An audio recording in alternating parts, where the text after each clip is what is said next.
I think everyone's back. Everyone's now got a copy of the document, so we'll look to reopen the committee. Okay, so to start off with, we're going to introduce ourselves around the table so we'll all know who we're addressing at any given time. As I told you, I'm Councillor Penny Matthews. On my right. Good morning, my name is Samantha Woon, I'm Democratic Services Officer. You, sir? Good morning, everyone. I'm Theo Larne-Jones, the founder and festival director of Love Trails Festival. The production and delivery at Love Trails Festival.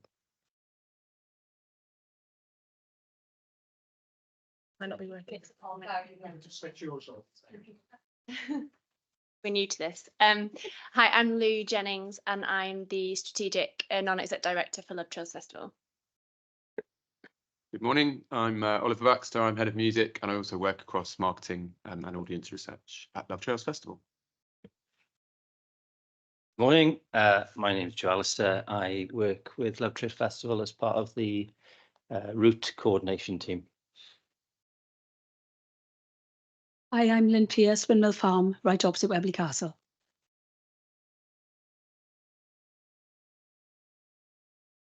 Richard Lewis, Gowan.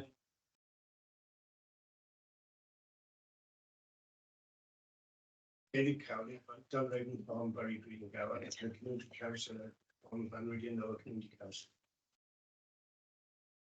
This is John. I live in the farm opposite where not far from Murphy, and then also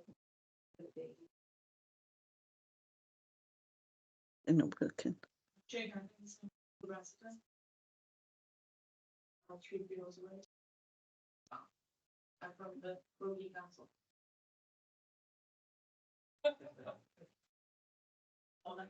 Oh, sorry, please switch your microphone.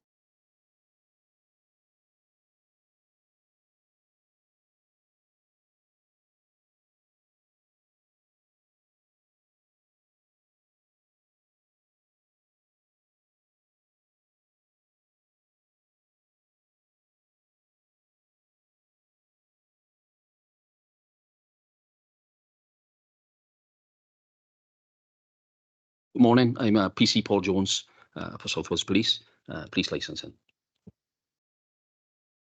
Morning, PC Nikki Evans, and I'm also police licensing for City Centre. Jen Arzem from Noise Pollution. Morning, Adrian Johnson, I'm the team leader for pollution control and public health. Good morning, I'm Rachel Loosemore, I'm the operational lead for licensing. Good morning, I'm Lindsay Stark, I'm the licensing officer. And good morning, my name is Councillor Michael Locke. Morning, it's Councillor Paul Lloyd. Thank you. I've introduced myself already. I'm Craig Davis, legal advisor. I note that there are some persons online. Samantha Woon has already introduced herself. I think Caroline is there for information. Is it Sergeant Chris Dix? Yeah, good morning all. I'm feeling slightly under the weather, so I decided not to share my germs with you, hence joining online. Mr. David Willis? Well, sorry, it's a small screen.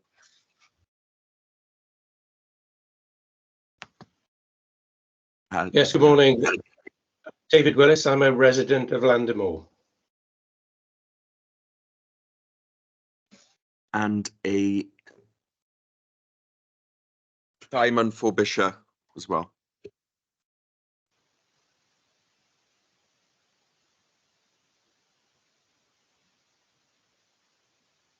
Can I assume that Mr. Forbisher is a local resident?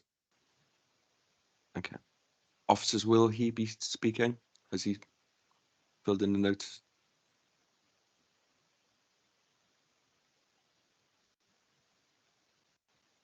While we have that, then perhaps could you confirm which local reps are going to speak?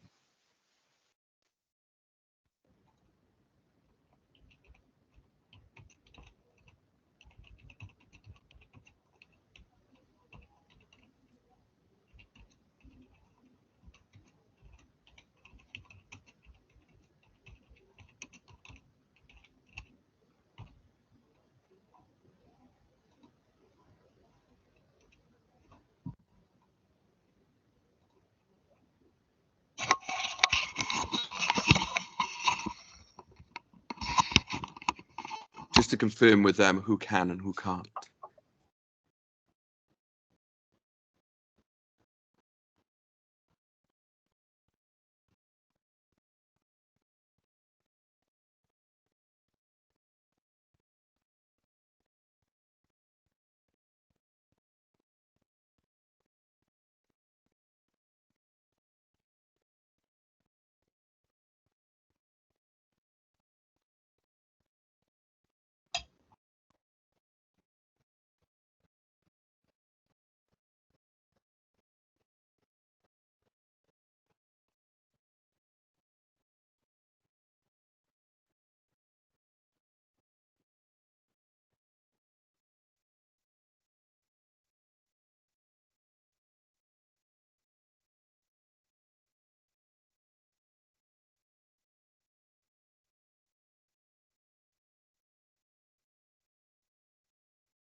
Okay.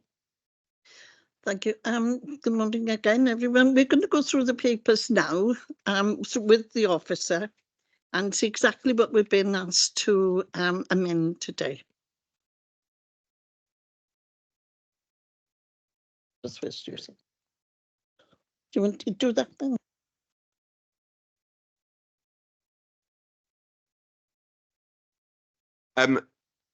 Just before we hear the original application, and then perhaps from me, elements of the modified application, housekeeping really. You'll see within the reports you've received, there's agenda 3.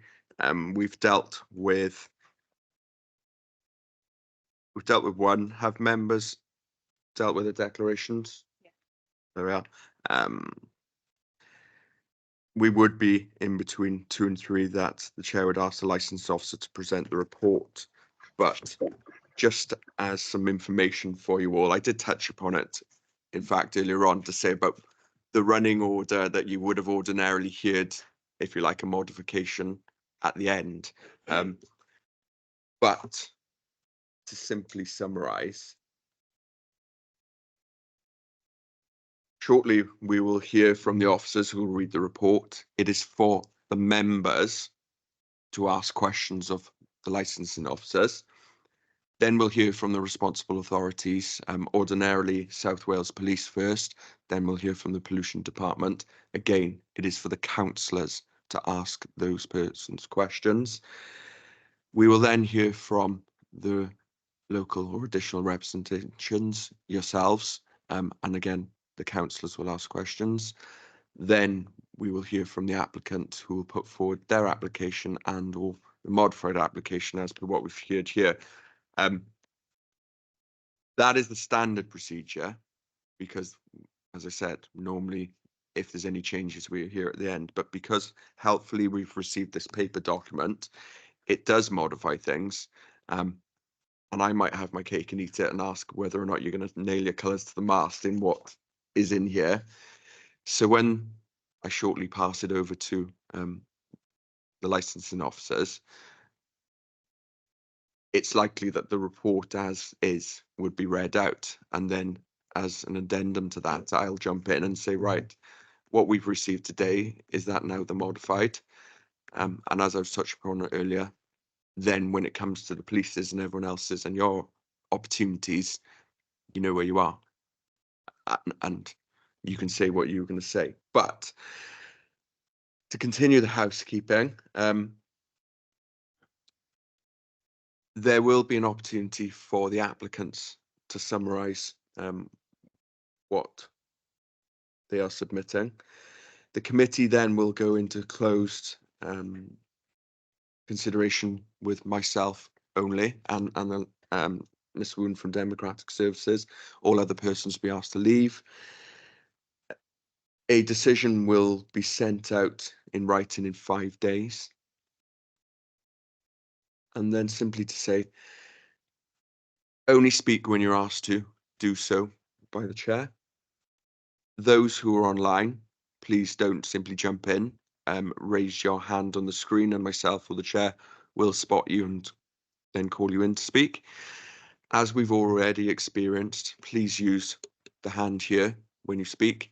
If you do have difficulties, and it appeared that some of you at the end of the room did, we'll ensure that all of the microphones are off. If yours is still not working, we'll turn on the nearest microphone, because that should allow for the relevant persons at home to be able to hear what you're saying. Point being, it's the members who have considered the reports or will consider the reports, what's been added today, what you will say, and that is what will be considered by them in the closing session. So everyone in the room will certainly be heard, whether your microphone or it does not work. The persons online, additionally, they will be heard by the members as well. It may be that, well, let's see how it goes, but Sergeant Dix and Mr. Forbitter and Mr. Willis was it. We'll see if they can hear what is added on. I think I'll draw that to a close for me, and let's get the ball rolling, shall we?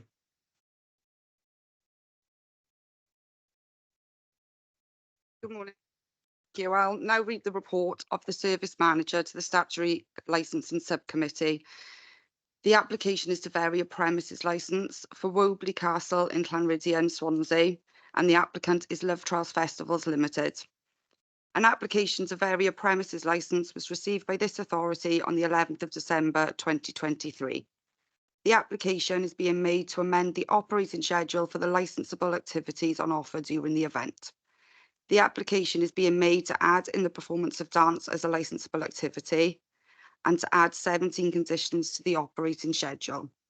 This application is being made to amend the site opening times of the event, and details of the activities are listed in the report. A copy of the application and plan is attached as Appendix A and Appendix A1, which is on pages 8 and 30 of the report. The premises currently operates under a premises licence, and the details of the activities and times are listed in the report. A copy of the existing premises licence is attached as Appendix B, which can be found on page 31, and a copy of the existing plan is attached to Appendix B1, which can be found at page 45. Background: the festival is a running event. This is a 4-day event which takes place on one occasion annually between Thursday and Monday during the months of May and October. A location plan is attached to Appendix C and C1, which includes the licensed areas in blue and can be found on page 46 and 47. Promotion of the licensing objectives. The Licensing Act 2003 contains 4 licensing objectives, namely 1, the prevention of crime and disorder, 2, public safety, 3, the prevention of public nuisance, 4, protection of children from harm. Each of these objectives is of equal importance, and the application must demonstrate how they are to be promoted. Relevant representations. South Wales Police. A representation has been received from South Wales Police. A copy of the representation has been attached to Appendix D, which can be found on page 51. Pollution Division. A representation has been received from Pollution. A copy of the representation has been attached to Appendix D, which is page 48. Representations have been received from 24 other persons. Copies of the representations are attached to Appendix D, which can be found on page 48 to 62 in the report. Policy considerations. Considering this application, members should have regard to the current statement of licensing policy, which can be found at the following link, which is in your report. Guidance issued by the Home Secretary. Members should also have regard to the relevant parts of the current statutory guidance issued by the Home Secretary in January 2024. In particular, number 1, introduction. Number 2, licensing objectives, chapter 2. Number 3, applications for premises licenses, chapter 8. Number 4, determining applications, chapter 9. Number 5, conditions attached to the premises license, chapter 10. Number 6, statement of licensing policy, chapter 14. And a link to the guidance can be found within your report. Determination of the application.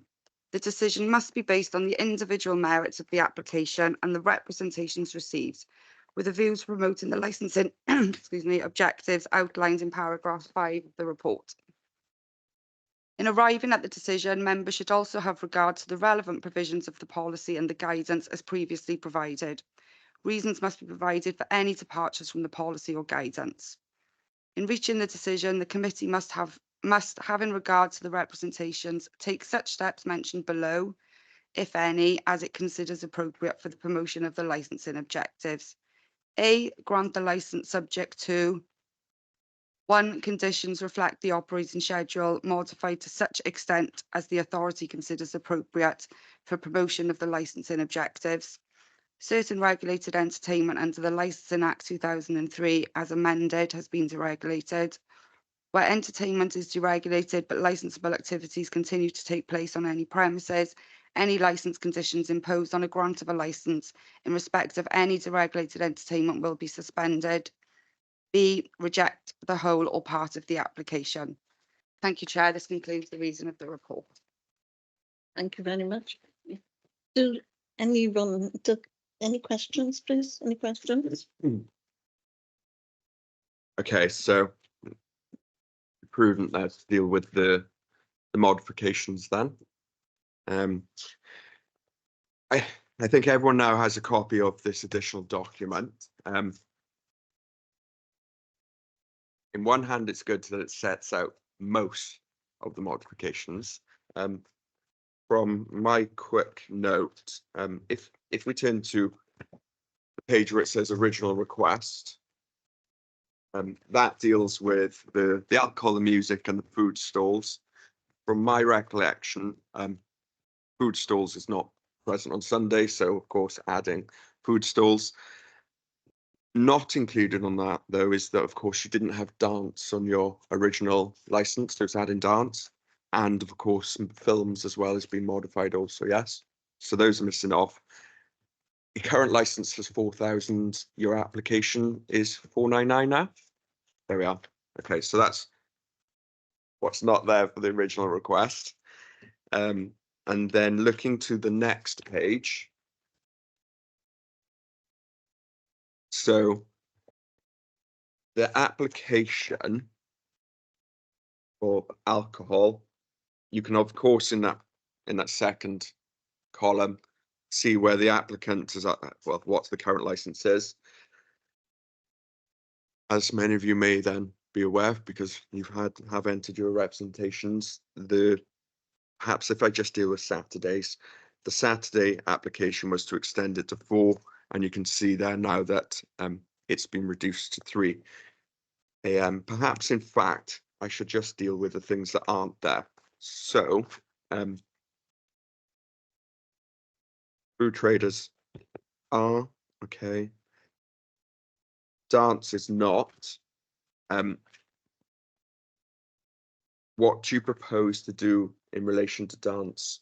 Is that going to be as per the application, or? Sorry, yeah, that is basically per the application. It might be worth me mentioning I haven't included dance in here because I didn't believe it was never brought up in a representation, so I didn't think it was relevant to this. But yeah, just to put your minds at ease, dance is sort of like takes part within any live music. So, for example, people dancing on stage. Same with the films. It's just trail running adventure films. They take place in the background, and we're just asking them to be potentially played an hour later. But nobody actually brought this up in the rep, so I haven't included it in this. But it's as per the application. What we'll do then is those points we'll deal with later when it comes to your section. This was just to housekeep for there. Okay.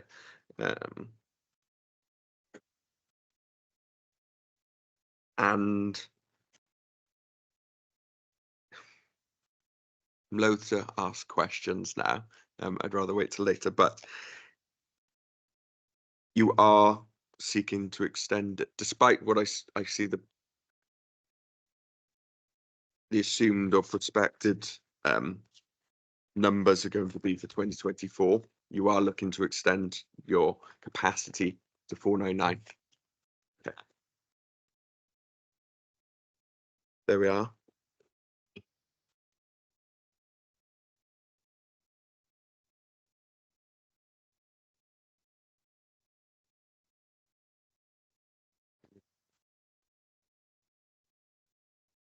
So we come to the police now, who have made representation. And have you got something prepared, please? Yeah?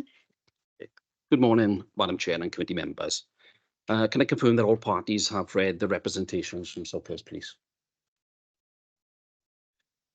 Southwest Police have stated in the representations and have concerns in relation to the timings of the event, even though we got the amended times. Our concerns are from the timings from the original licence. The original licence states that the whole event's terminated time was at 0200 hours, and this would have a further drinking time, which is of grave concern. Wine Street, where most venues are finished by 3 o'clock, have a heavy police presence where this event does not. Events such as this, due to the hours of drinking, would incorporate a special police service where police presence is paid for to protect any issues and public safety. This, as an event, should be brought to the Safety Advisory Group meeting if it continues to be such a large event until this hour. The concerns of having extra times added to the original licence will have a detrimental effect on the community as a whole. We are concerned that this event will have an effect on the surrounding area of the Gower, as the event has up to 5,000 people, which would usually have a heavily policed presence.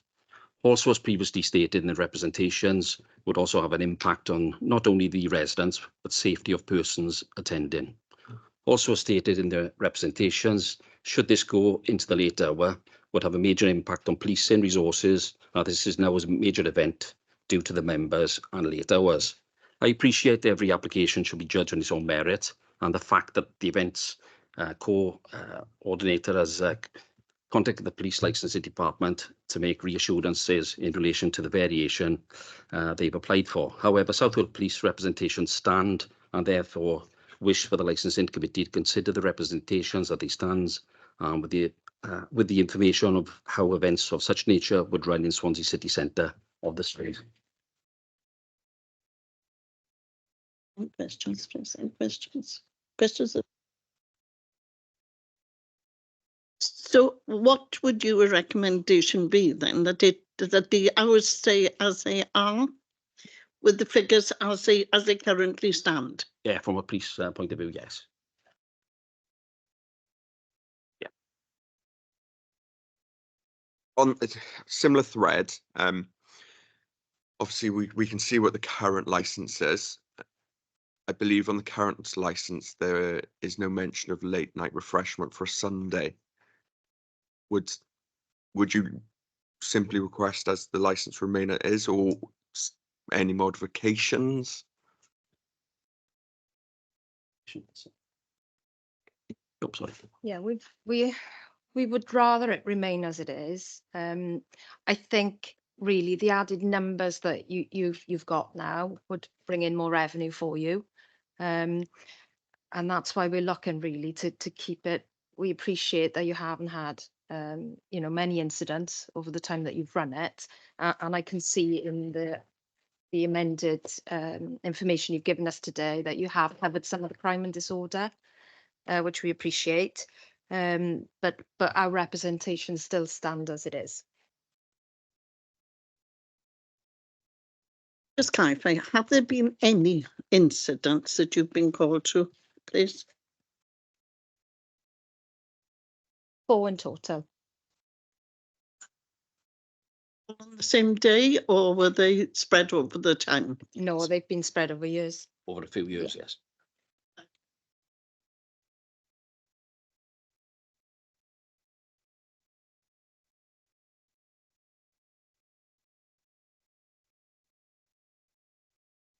Thank you, Chair. My name's, just to remind you, Adrian Johnson, so I'm Pollution Control Public Health. And we're making representation because we have concerns about your noise management plan. So as a background, we had a complaint last year, which was 2 miles away. And it's our feeling that the current noise management plan doesn't go far enough to adequately address the potential nuisance to local residents. And we think obviously extending the hours is going to increase that likelihood of nuisance. So a couple of things to address would be the new plan, which was in the bundle, is very useful because it shows where some of the stages are. However, in the noise management plan itself, there is no information about how you will prevent that noise travelling. So you've referred to hay bales, building a structure of hay bales to stop that noise travelling. However, they work as line of sight. So if there's a hay bale by the side of me, it'll buffer that sound. But you haven't actually addressed where that's going to be. And with 4 stages, it's going to be quite difficult to control that noise off-site. I understand that in the bundle it also says that Mr. Baxter will be monitoring the noise off-site. However, it refers to a noise that is noticeable or loud. It's very contextual. What is noticeable and what is loud. So we are concerned that with the current noise management plan, it just doesn't go far enough to address those concerns and prevent noise nuisance to local residents.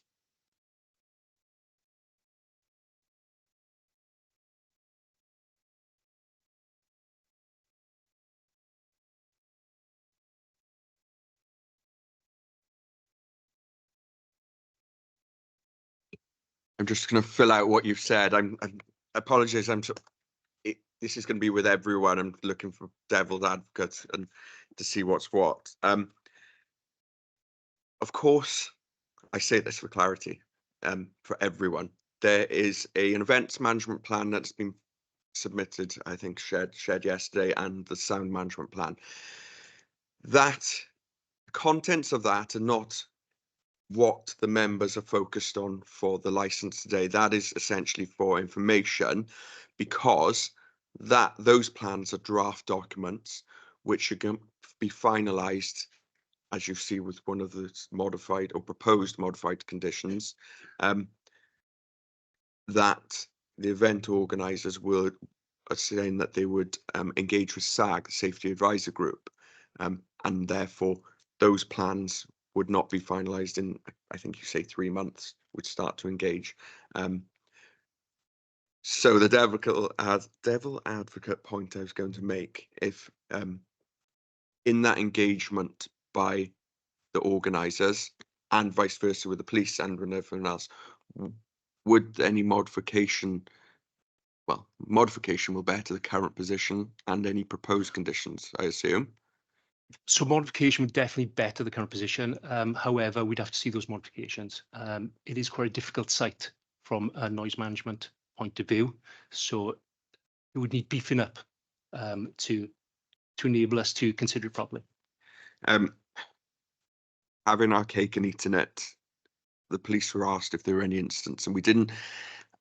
Those will probably be returned to in the applicant section as to actually the detail of those 4 incidents. Okay, so if you've got them or haven't got them, but equally in relation to pollution in previous events, you said there was someone 2 miles away.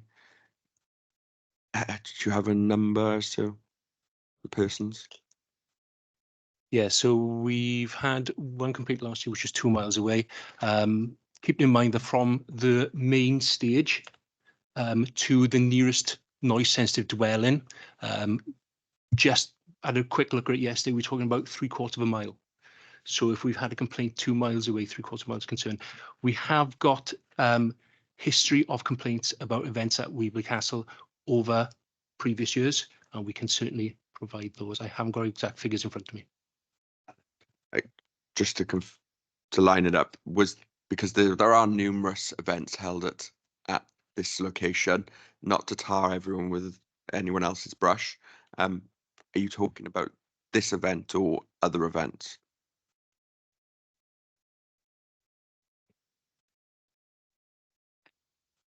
I'm more of the hands-on type of person. So for the Wobbly Castle, the normal events, I don't think we've had anything for many years. With your event, it's the low frequency. So anything with dance music, I've been on the Gower and you can hear an exhaust of a bike from 2 miles away. So somebody complaining about that low frequency, that 40, 50, 63, 80 hertz, to that sort of heartbeat, that's what causes the issue. And with your event, I think we did have one, it was which I can drag up from last year, was 2 miles away. But I think because your times were quite realistic, a lot of people in the area will just think, oh, it's only happening 4 days, I'll suck it and see. But once you move over into the 1 o'clock, 2 o'clock, that low frequency is going to be even more noticeable, because on the Gower, you're looking at a background level of 20 to 25 dBA. It's really, really quiet, and that's the problem you're going to experience. It's very, very quiet. And thank you. The reason I asked the question was, well, the underlying point being every application is on its own merits. Whatever the outcome, it may very well be that there will be engagement with the safety advisor group anyway, and to hopefully deal with those sort of points. Okay, Chair. Thank you.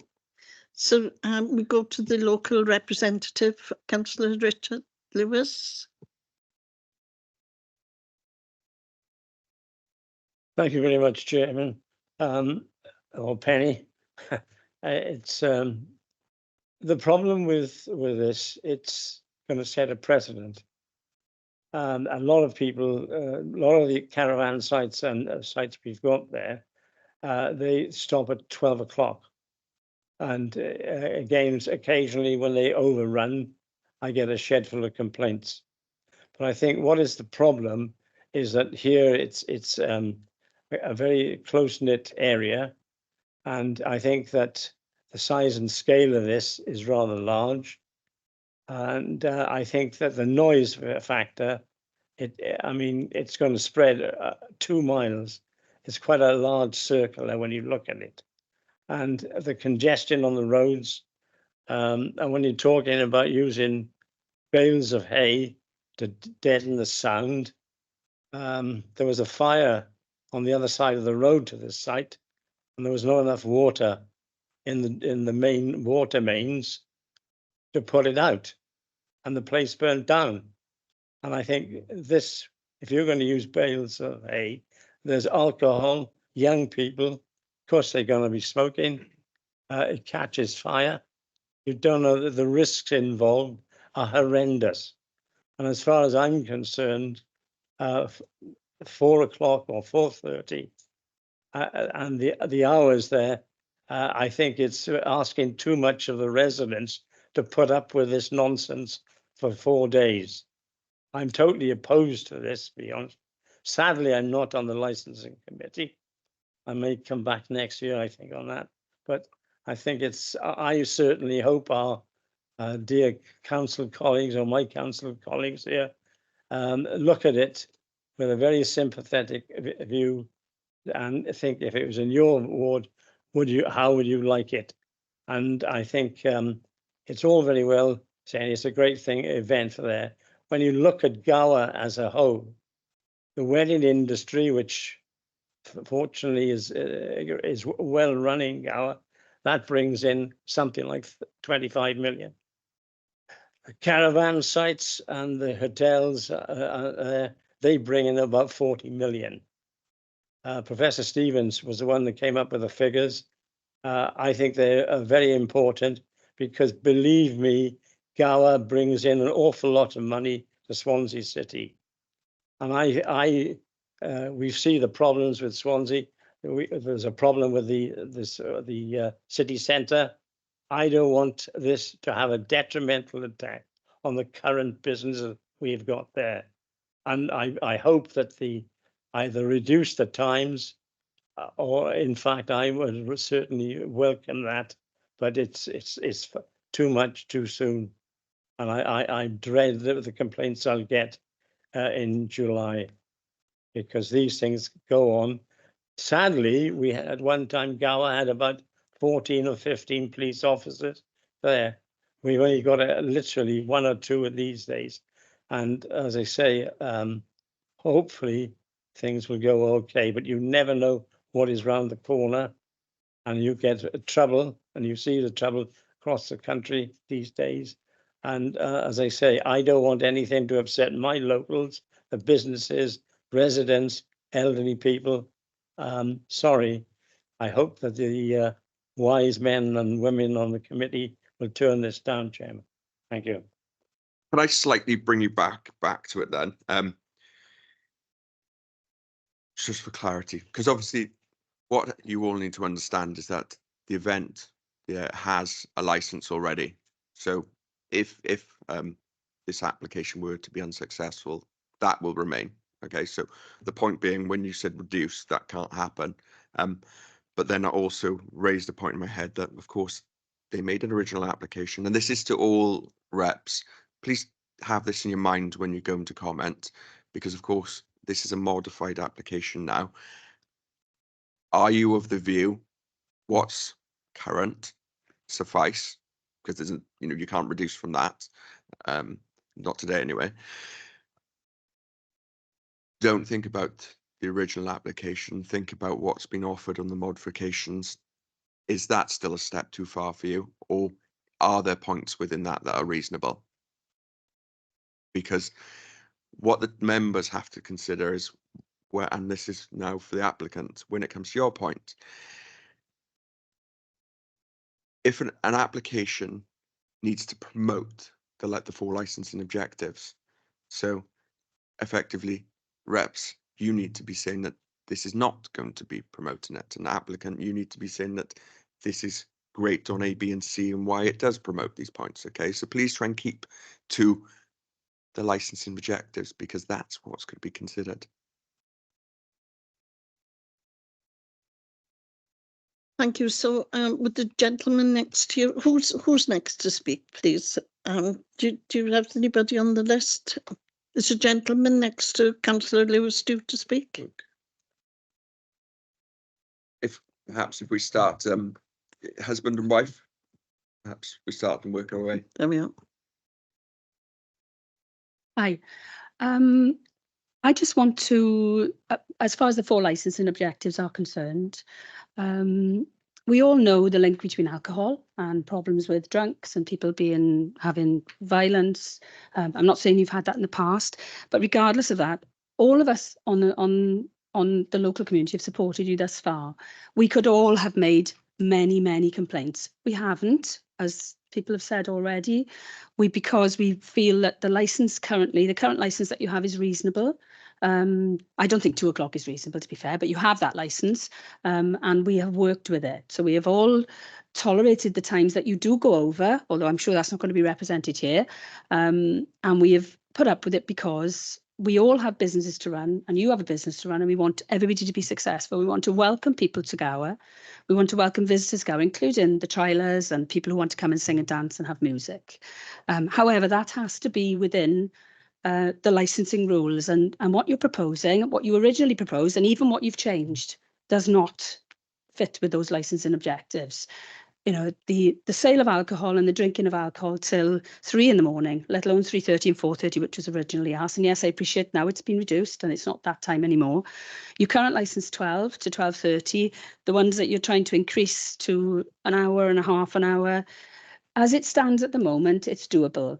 People locally will support you. They will open up their places for accommodation for your guests, for whoever's coming there. We don't want to stop you doing it. What we want is it to be reasonable, and reasonable in respect of licensing. Everybody is subject to licensing. We are subject to licensing in our business. We can't have a 3 o'clock license. We wouldn't apply for one because we know and understand that would go against what our local community works for. It would go against what the police would require of us, because we wouldn't, they wouldn't be able to, as Councillor Lewis has said, we've only got 1 policeman. How is he meant to police us if we've got, people drinking and leaving our premises at 3 or 3:30 in the morning? So as far as child safety is concerned, your stuff online says that you offer tickets for 5 to 12-year-olds, 12 to 15-year-olds. You are a family-run business that started doing a family cultural event, as your grants have shown. You get grants for cultural events. I don't think that dancing, and can I just make it clear that my complaint, my objection, didn't mention dancing specifically. However, in my land and in my world, dancing and music go together. You don't have music without dancing. You don't have dancing without music. So as you said, you didn't put it in. I think probably everybody else will say the same. Mine includes dancing as well. It's no good having your music till 12 o'clock and then you dance until 2 o'clock. because nobody's got anything to dance to, or they'll sing and that will make just as much noise. So first of all, there's that. And then as far as the leaving egress of the premises, that will cause a problem for the local police authorities. It'll cause a problem for local residents. The one-way system causes local residents aggravation now. To extend that, it just doesn't make any sense. It's working now. 2,800 people attended last year. That's the information I've been given by Sarah. You now want to increase it to 4,999. That is almost another 1,500 people more. The traffic that will produce on roads, quite frankly, that are the highways probably will speak and say that the roads are not suitable for that anyway. So on the basis of alcohol selling late and people leaving egress and coming in and going out from there once they've consumed alcohol. And I'm not saying people are going to drink and drive, but certainly on the Sunday, on the Monday, your event closes at midday. And yet you applied originally for a license till 3 a.m. Now it is Sunday is 1 a.m. A little more reasonable, but still too late for people to be drinking till that time. Maybe have 3 drinks on the table. I know, because it happens at our place, and they finish that up, and then they've got to get in their car and drive out of the event, up the main roads when people are going to work and they've had alcohol to drink. You encourage them to break the law. I believe that's one of the 4 objectives of the Licensing Act. And I think that is vitally important. That will be the same on Thursday, Friday and Saturday, because there will be people that are not staying on site. They will be staying elsewhere. I understand there are buses and things, but there will always be someone who gets in their car and drives. I don't want to bump into that person when I'm going out lambing or going out on my quad to see to my animals. There's a couple of things that I would like to say as well. About the process. I'm a little confused, and perhaps you can clarify for me that a license can be granted when you don't have a sound management plan and a vent management plan and a noise management plan that is set. How can you issue a license now and then in 3 months before get the detail for the license? This is just a question. Does that mean that later, if the whatever the event management plan doesn't work and isn't fit, and you still say object to it, does that mean that the license isn't granted? Or if the license, do you know what I mean? Yeah. Sorry, yes. I know it's confusing, but No, you're right in the sense of you're not right, because a license can be granted without that in place. Okay. It's more of a modern matter now, whereby the Safety Advisor Group, it contains fire and rescue, ambulance, police,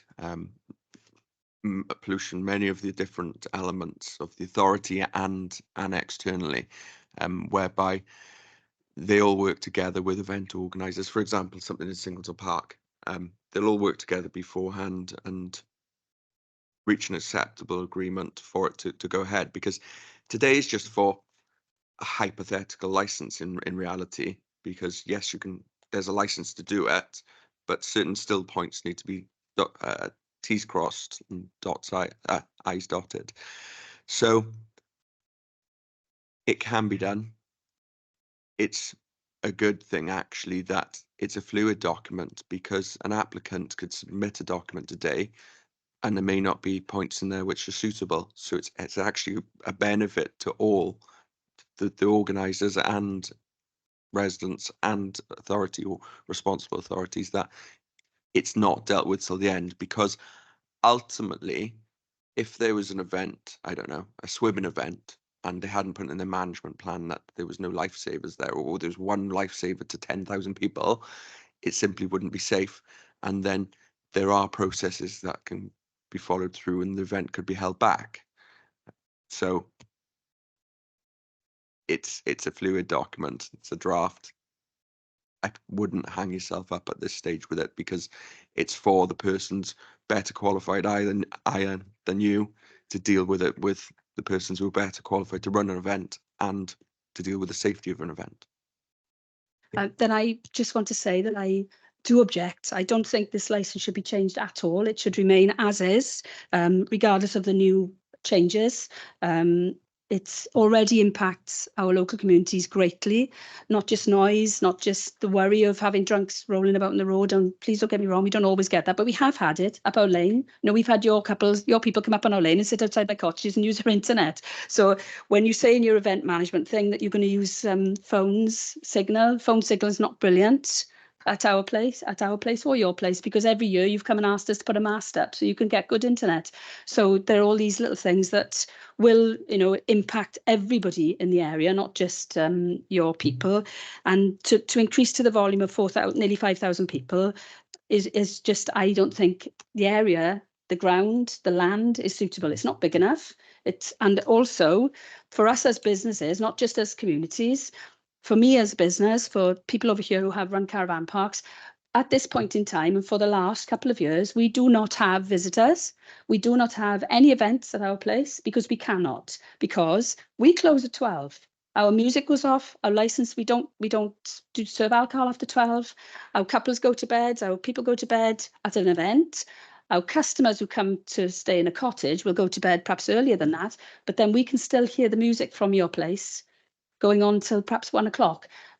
Yes, I know you haven't got the license for that, but inevitably sometimes it might be just campers gathering together, putting their radio on the car, or campers having a round of campfire, having just singing. You know, we can still hear that. So I really believe that if this isn't rejected by this this council, if it's not rejected by this committee, what will happen is you will receive complaints from everyone who as yet has not complained. We've not complained.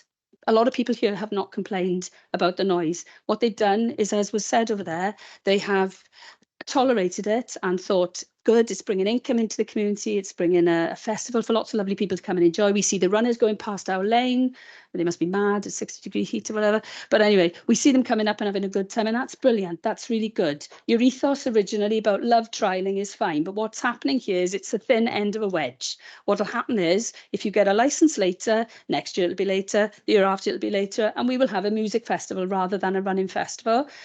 Glastonbury closes at 12:30. I mean, that's hundreds of thousands of people. Why do we need this to these times? Leave it as it is. Keep the community happy. Keep the support of the community, and that will be absolutely fine. Withdraw your application.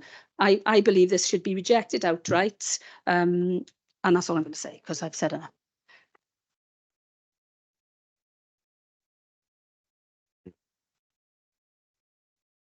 If, of course, the next person, please could provide information, but be conscious of repetition. Yeah.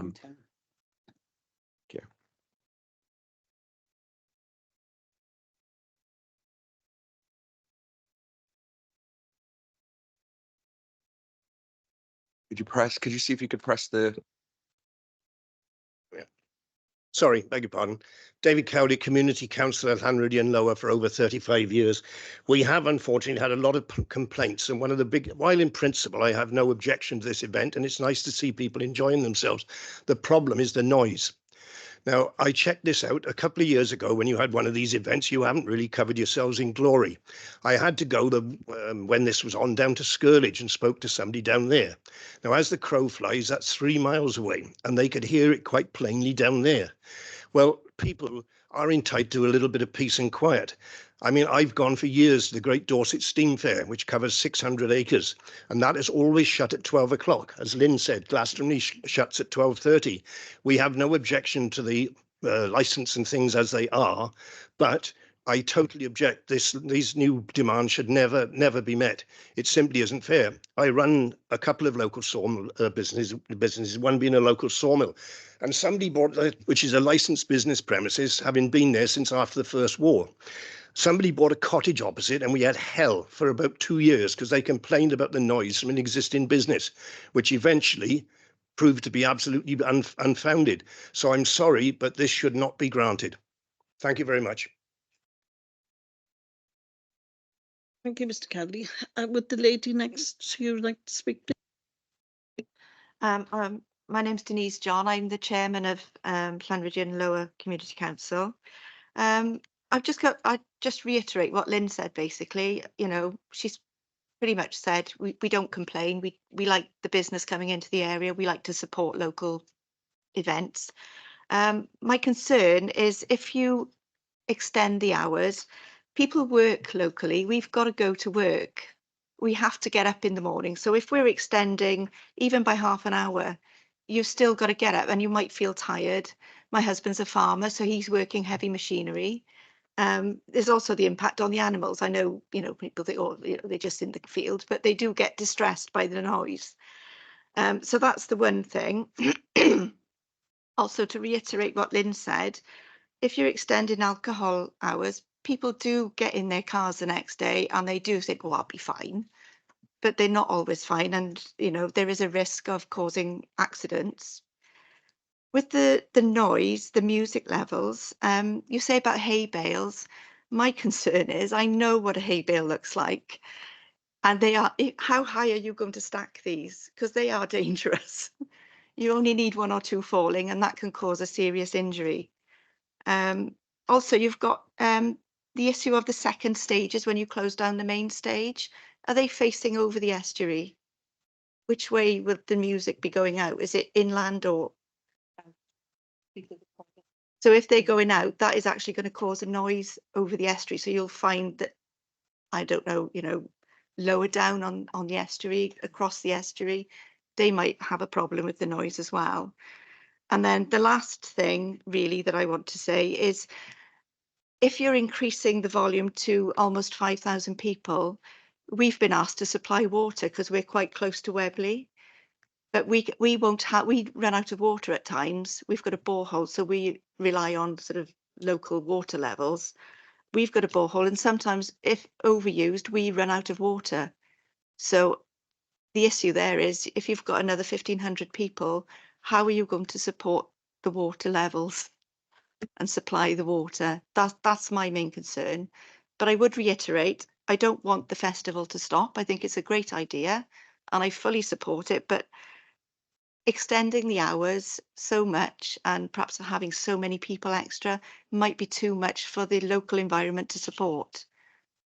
So that's all I've got to say. Thank you for that. We've noted the comments. And would the lady next to you like to say something, please?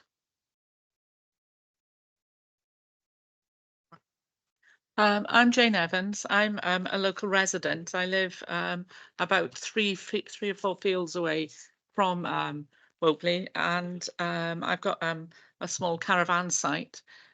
Last year, two of my customers actually asked for rebates because they couldn't stay on our caravan site with the noise going on as long and as loud as it did. So the thought of this festival going on later than these times is going to have a major impact on my business, and I think I'm going to have to either warn everybody that's coming that weekend or block out that weekend totally and not have any customers in because of the noise levels. Also, last year and this year, I've had no communication from the festival at all. I know that a lot of local people seem to have had letters and things regarding the festival and the dates and everything like that. I've had nothing for the last 2 years, so I wasn't even aware that the festival was on the weekend that it was last year. I would have made noise complaints if I had thought that they were going to ask for a later license, but I didn't make any noise complaints last year. I perhaps should have. Again, like everybody said, we support the festival. I mean, I willingly go over to the festival and things. So we support it and that, but I don't think that it going on as late as they're proposing or extending this license by anything than last year's license is going to be of any benefit to any local businesses or the community itself. And I'm worried about the safety concerns as well around late night drinking and people wandering around and different things as well. Okay.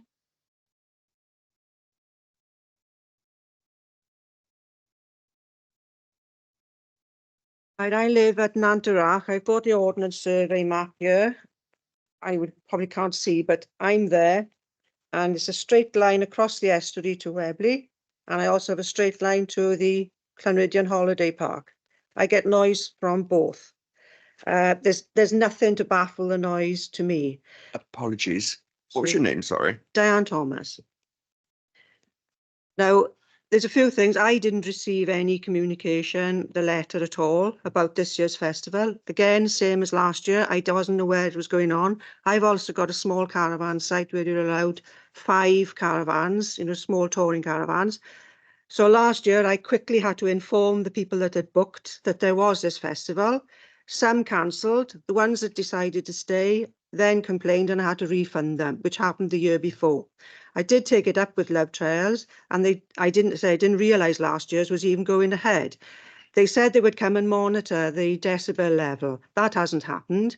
And I noticed in the sound plan, the monitoring points, one at Windmill, one at Webley and one at Landymore. Nothing in Llanryddion. Llanryddion gets a lot of noise. I'm chair of the local community hall, and we had an event last night at the hall, and I had numerous people saying to me, this is absolutely ludicrous. I mean, as far as extending the licence, it should be brought back to 12:30 or 12, in line with the rest of the country, in line with what you do in Swansea City. Anything in Singleton Park stops, and the residents' concerns that because of the residents. You don't have noise going on till 12 o'clock. We have tolerated it. I did make a complaint, and it was last year, because in my living room, I'm sitting in the living room. At first, I thought there was something wrong with the television because all I could hear was boom, boom, boom, boom, boom. That started at 2 o'clock on the Saturday and went on till 2:30 in the night.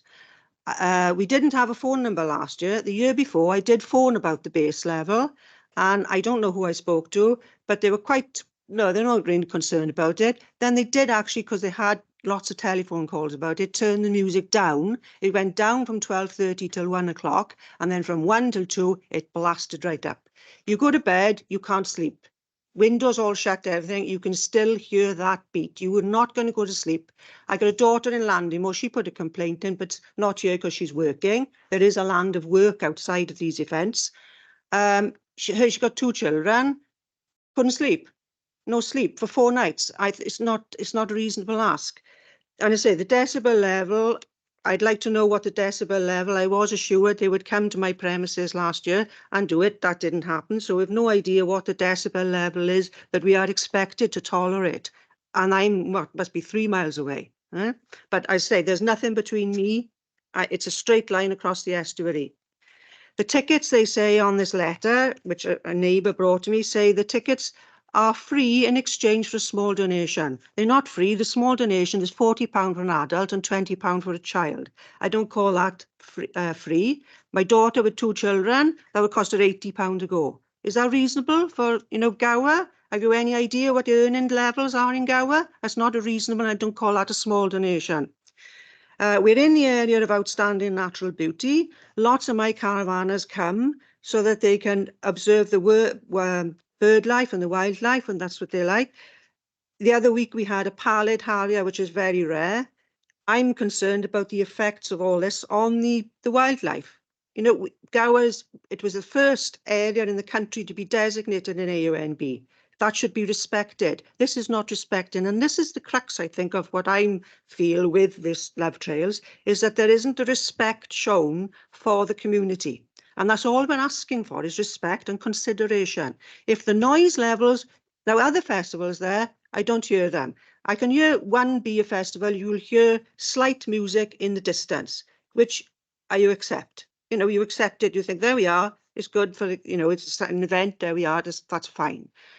I don't see why one event should so impact other businesses. Like for that weekend, I will have to block out my site. There's no way I can stand the hassle and the complaints from my caravanners. So that means I will lose 20 nights business, which I lost last year. There is no recompense for anybody. And as I say, I was only made aware this morning that they've been in receipt of very large sums of grant money. Well, why should I, again, come back to, we all need a slice of the pie.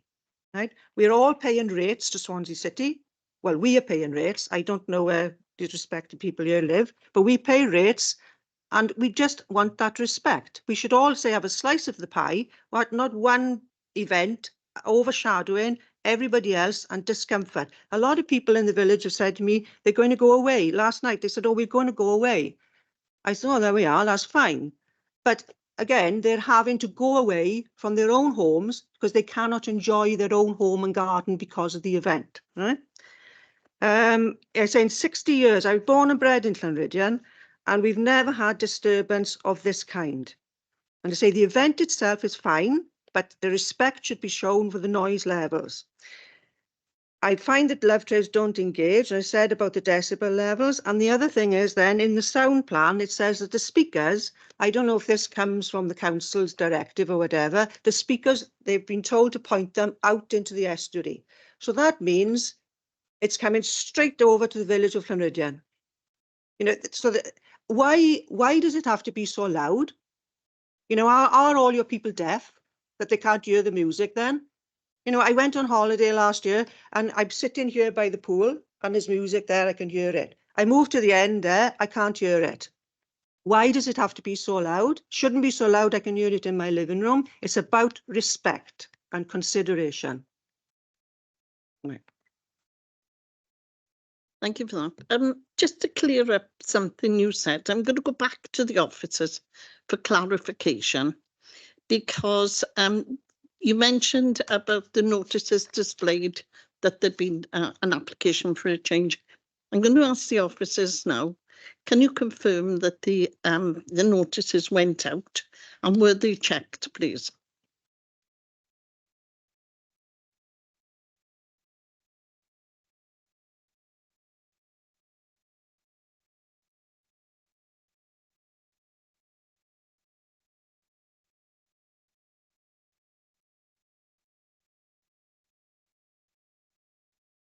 Okay, thank you for that.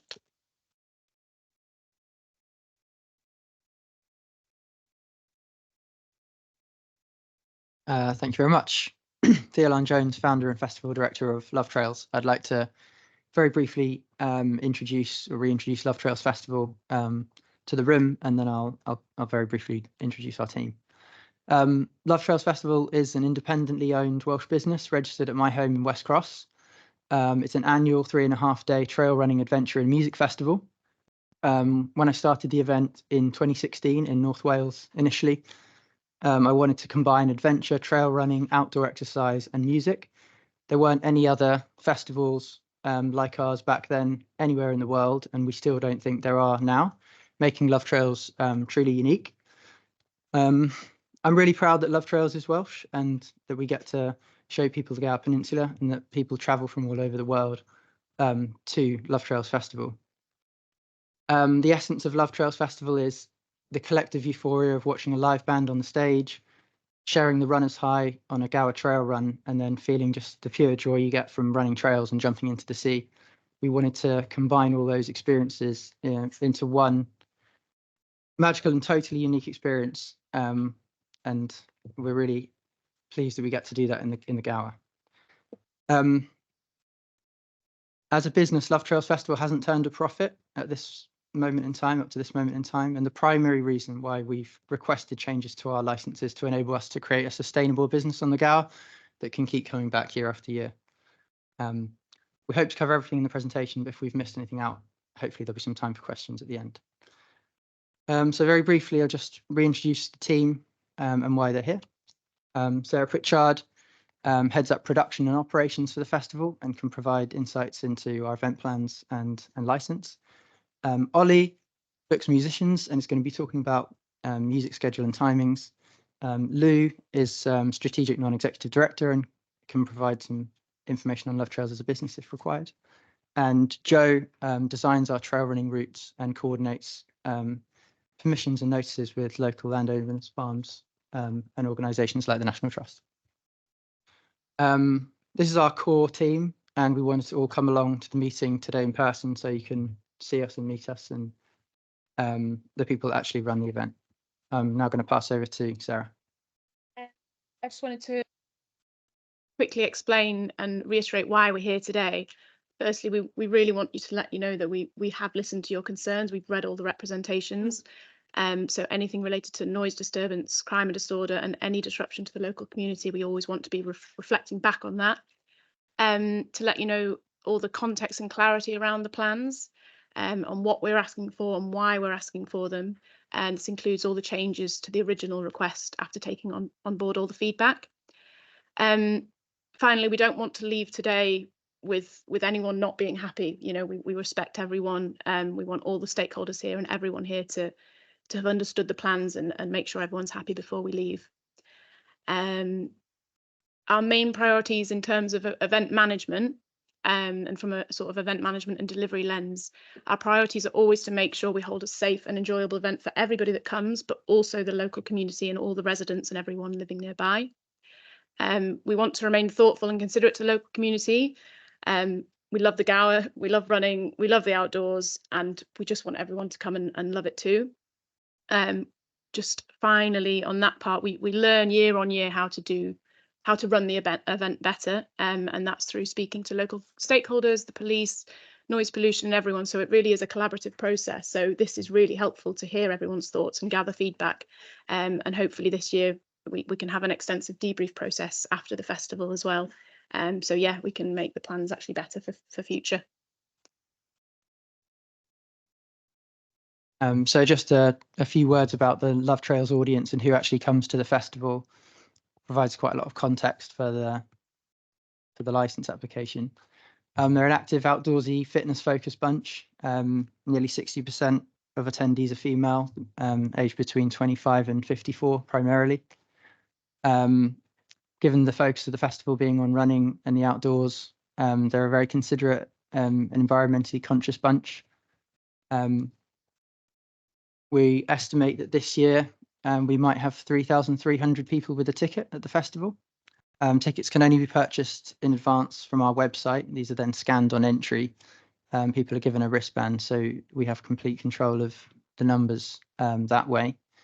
The vast majority of people buy a festival ticket for the whole weekend, so they're not day visitors, they're with us for the whole weekend. Our ambition is for Love Trails Festival to always be, I appreciate the numbers might sound large, but in the scale of festivals, to be a small event, both for the site and the trails. Actually, the surrounding site limit the absolute maximum size that the festival can be. Just to give you a little bit of context, around 700 people attending the event this year will be staff, volunteers, which will come from the local community and around the country, press, security, and children from our schools outreach program and so on. The 4,999 that we've requested allows room for sustainable growth over the coming years, which we think is going to enable us to create a sustainable business. I'm going to pass over to Ollie. Hello, I'm Ollie, Head of Music. So I was just going to quickly talk you through a typical Love Trails day and recap a few of the things that Theo said about our typical attendee. So the typical attendee is a runner. They may not be a trail runner, but they're a runner of some sort. They may just have managed a 3K, or they might be undertaking an over 70-kilometre run. But they love the outdoors, they love adventuring, they love exploring, and they love coming to the Gower from all over the world. They're likely to be a low to no alcohol drinker, drinking in moderation, and quite a lot of them are actually teetotal. Obviously, we do sell alcohol at the event, and people do partake, but generally the biggest runs take place on the Friday and on the Saturday. So certainly on the Thursday night, it's an incredibly relaxed affair. If anyone's been themselves, they'll know it, because people are getting ready for a big day on the trails the day after. And certainly on the Friday night as well, a lot of people are still saving themselves for their run on the Saturday. The attendees tend to be eco-conscious and care about the environment. They want to explore it. They want to look after it as much as everyone that gets to enjoy that environment does. They come from all over the world because they want to explore the landscapes and the trails of the Gower Peninsula. And we have like worldwide press coverage, a lot of national press coverage, and a lot of people coming from all over the world to go and explore Gower. And they come to the festival to meet like-minded people, learn about trail running and adventure, take part in wellness classes, and celebrate the joy of moving and exploring the great outdoors and sharing that with other people. So a typical day, a Love Trails guest is up early for a morning yoga session. They take part in a trail running adventure. They might go and see an inspirational talk, relax in a hot tub or sauna by the castle, then enjoy the live music in the evening to celebrate, often celebrating a great personal best or achievement, and to basically, and then they may finish the night sitting around the campfire talking and regaling each other with stories of what they've done in the day. The next part of the presentation is just a map of the 2023 festival site. That's a public facing map. But yeah, you'll note that you'll also have access to a technical drawing and the full event management plan that's been provided. So yeah, I won't go into that in too much detail.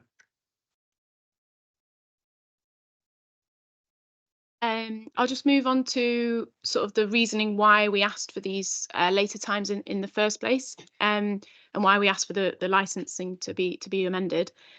So firstly, we have a duty of care, okay, to look after the people on site.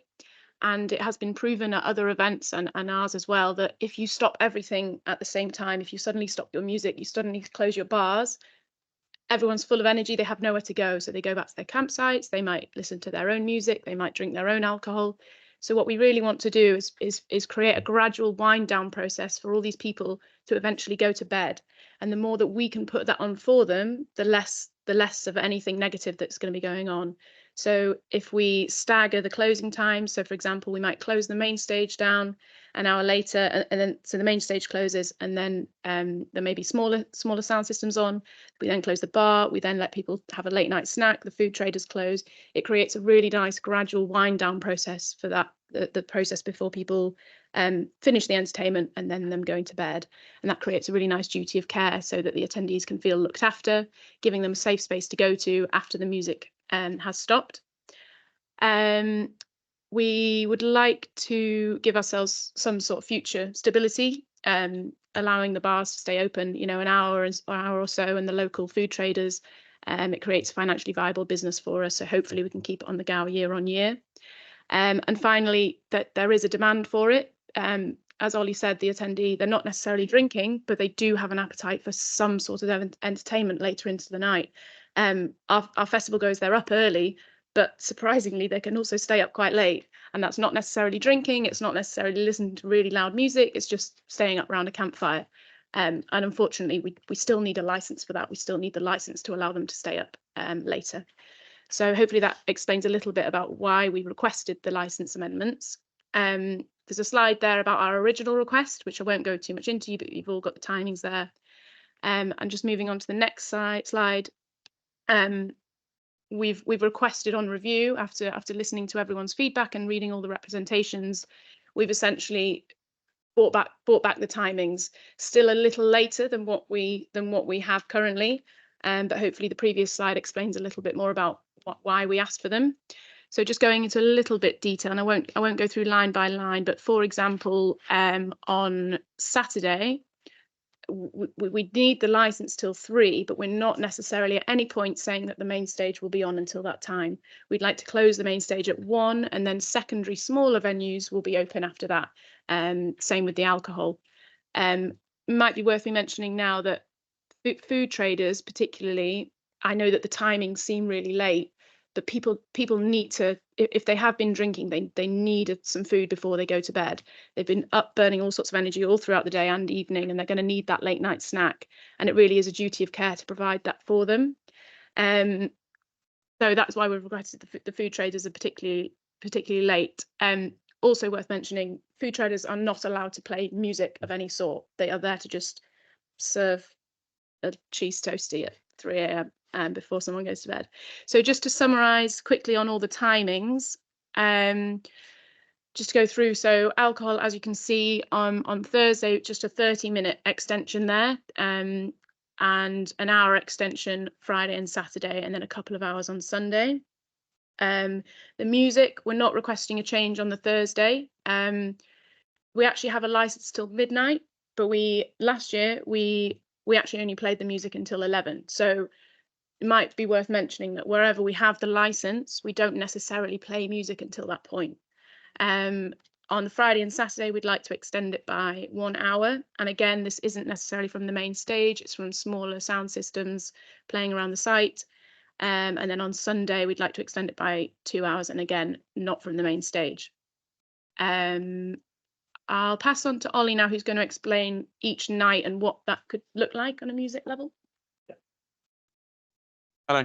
I'm just going to take you through each night and the way that we've planned the phasing, yeah, hopefully responding to some of the representation, or as many of the points in the representations as possible. And apologies if I don't touch on something that you've mentioned, but please feel free to ask in questions afterwards. So on the Thursday night, I would just reiterate that in previous years, we've always stopped the main stage earlier than our license, which is the biggest sound system. We've always stopped the music earlier than the license says. So we've always had a sort of phased approach, and hopefully this is we're communicating that in as much detail as possible here. And we intend to do that in 2024 as well. So on Thursday, the 11th of July, all music will stop by 11:30.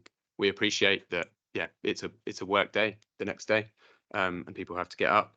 The bars will then close at midnight, and then the food trade is closing at 1 a.m. Obviously, I've spoken before about the fact that people are just arriving for the first night of revelry, and it's a much more relaxed affair. Normally we have a Welsh act headlining that night, and this year will be no different. We've got Alicia Scott, who's a DJ on BBC Radio Wales and a great soulful reggae singer, and I'd highly recommend any local residents that want to come and check it out to come and check her out. So it's a much more relaxed affair, and yeah, people getting up for runs the next morning. So we do have to have the bars licensed if there's one person that wants a drink before midnight. But yeah, the vast majority of people will go to bed quite soon after the music finishes. On Friday the 12th of July, the main stage would close at 1 a.m. With smaller venues with live or recorded music continuing until 2 a.m. And that again allows us for a gradual wind down, with the bars open until 3 a.m. and then by 3:30 all activities are stopped and the security are doing a final sweep and getting people back to their tents. Again, just responding to the points in the representation that were brought up by the local residents about people putting on their radios in their cars or going back to their tents and drinking. There is a duty of care, and it is when we're managing the sound, like we can manage the noise levels, and yeah, being able to manage the measures. People aren't allowed to bring alcohol into the festival itself, unlike other festivals like Glastonbury, for example, which we've all been referencing. So yeah, we can look after people and allow for them to have a controlled experience on site, and hopefully mitigate any unsanctioned music being played in any other environments. Friday night as well, from a programming perspective, the headliners are a folk act. One of the lead singer of the folk act, Stornoway, is actually a resident of the Gower, and he looks after a local nature reserve. So again, it fits with our attendee profile of people that really care about the local environment, passionate about Gower, and want to respect it. So yeah, the music on Friday night is very much folk. There's a bluesy band who are a Radio 2 Folk Singer of the Year, and also a band coming from Zimbabwe. They're originally a blind father and his son family band who originally started out as buskers in Harare. So yeah, a really spectacular night of programming. On Sunday, the 13th of July, as I mentioned, this is really the night that if people are going to party and have a bit of a boogie, they're most likely to do it on this night after, sorry, what did I say? Friday, sorry, Saturday. Most likely to have a big boogie and maybe have a drink to celebrate their hard-won achievements. The main stage this night would close at 2, with smaller venues with live or recorded music remaining open until 3. The bars would close at 3 as well, and then one or two food traders remaining open if they want to. And then again, all activity stopped and security sweeping the remaining guests and moving them back to their tents. Just for the record, I did just want to say that with our main stage closing between 11:30 and 2 a.m., we believe that this is quite a reasonable amount of time for it to be open. I just, for the record, the Glastonbury licensing, my partner actually runs a stage at Glastonbury that runs on Friday and Saturday night until 6 a.m. So I'm not sure where the information about sound is coming from on those. We're significantly earlier than that, and it's a significantly smaller sound system.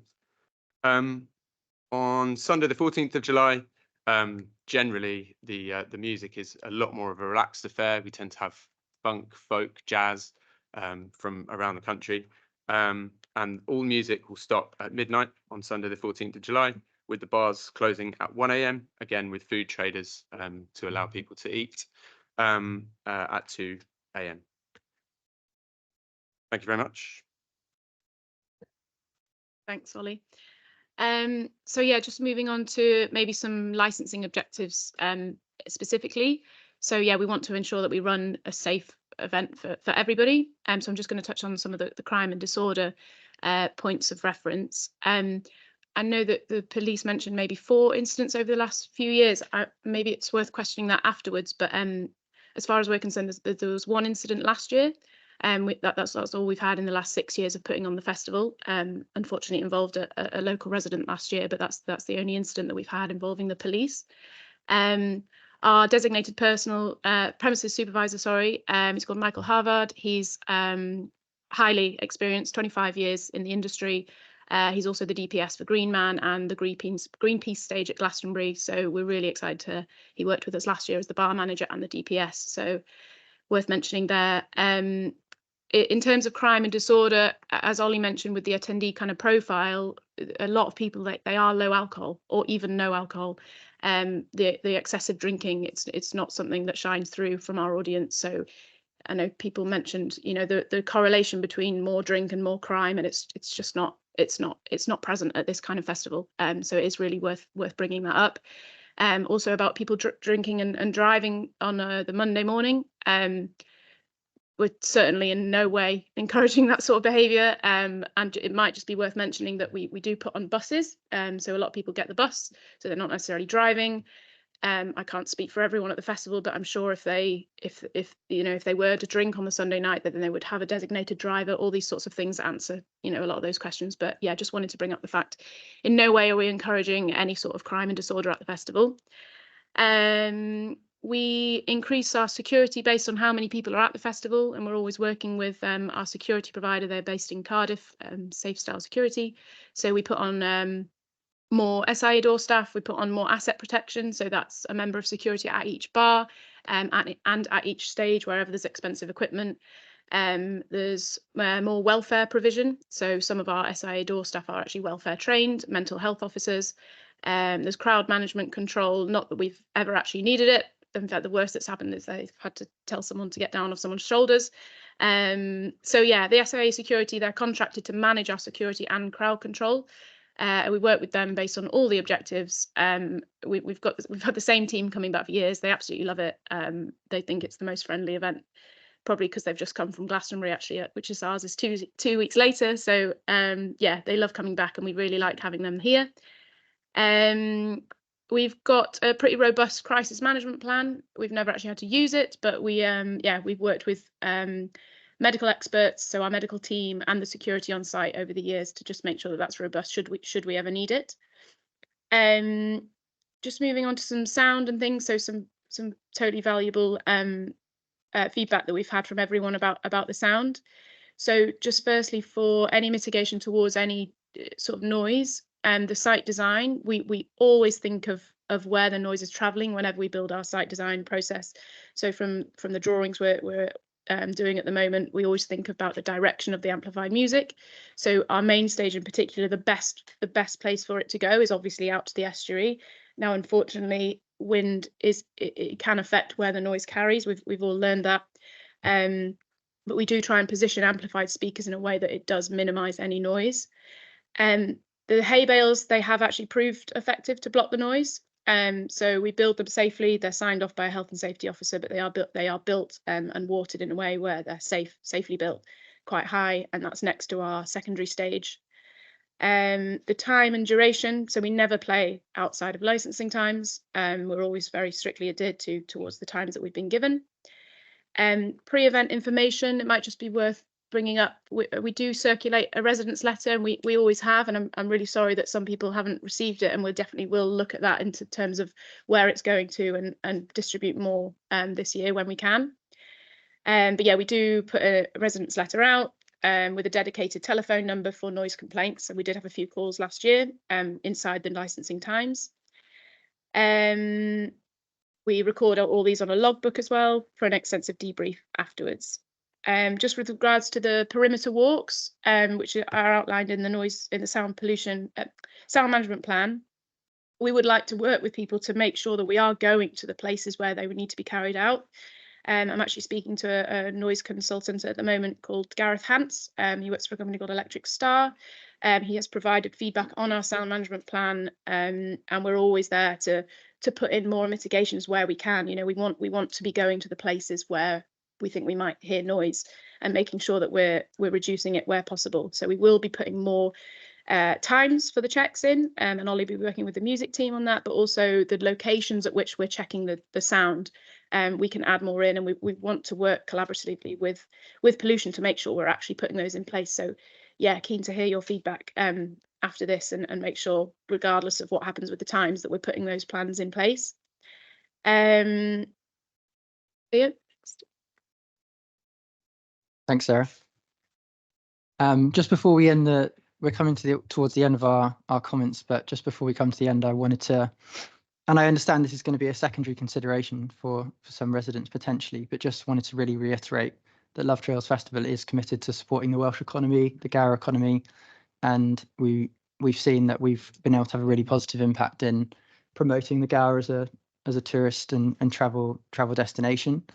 Partly because of that, Welsh Government identified us as a key event for Wales in terms of promoting Wales in the UK and internationally, and we've been officially supported by Welsh Government financially and through other means since 2018.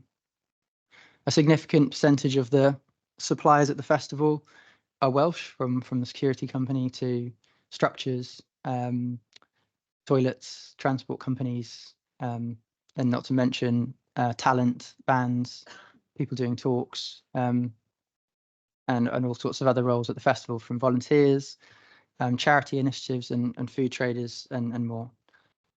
We actually carried out, with Welsh Government, we carried out an economic impact assessment of Love Trails Festival last year, and that showed that we had a direct impact on the Welsh economy of £714,984, and that we directly support 14 full-time jobs in the Welsh economy.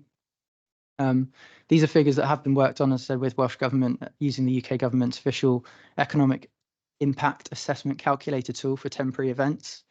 And with the growth of the festival in the future, we hope these numbers are going to increase.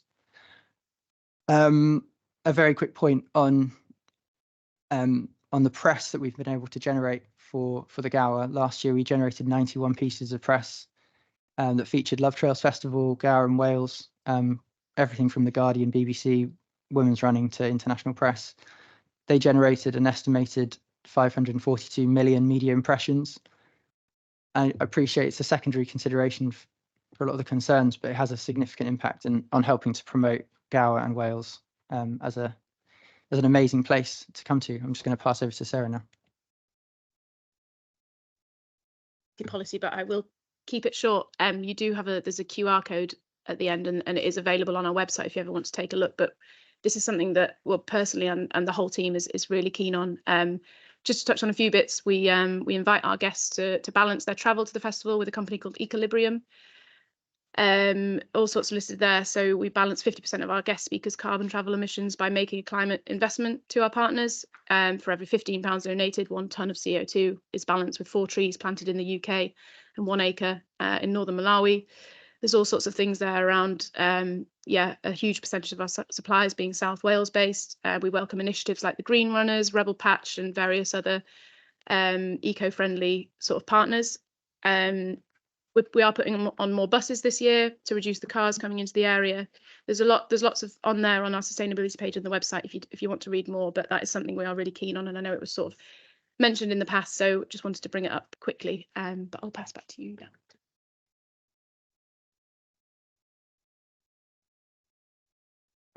Great. So yeah, just a few of the things that Love Trails Festival has been able to do over the last few years that we're proud of, that's had a real positive impact on Wales and the wider area. We've been running beach cleans and what's called plogging runs, where you run and pick up litter. And we've been able to have a significant impact there, and we've worked with Swansea Council and the National Trust on those initiatives. This year we're hoping to run a schools programme to get kids to the festival running and enjoying all there is to do there with Llanryddion Primary School. We've also had an inner city schools outreach programme running for the last few years with the charities The Outrunners and Trail Fam. We had 47 children and young people at the festival last year under those programmes.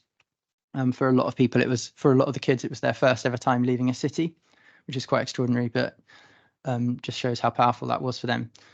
We've been partnered with the National Trust Gower for the last few years. Last year, we were able to make a donation to the National Trust that paid for waymarkers for Gower trails. We've also done bracken clearing and a rewilding project with the National Trust in the Gower. I'll speed through because of time, but this year we're hoping to make an estimated £4,000 donation to Wales Air Ambulance, and that's going to be able to increase as the festival increases in size. We keep the Gower Society in the loop with our plans, and we've reached out to them every year. And as I mentioned before, we work really closely with Welsh Government to just try and leverage the festival to the absolute max to be a good thing for Wales. I'm just going to let Sarah say something. I interrupt a second shortly. You will, of course, have an opportunity to summarise at the end, but we've just realised that there were persons online who didn't have their opportunity to speak. And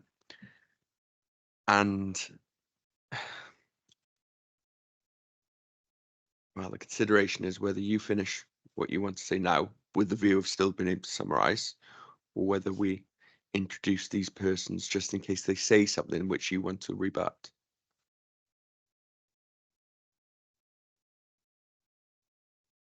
You will be last to summarise. No one will. So, but there we are. The view is, of course, we've got representations, but ultimately it's your application.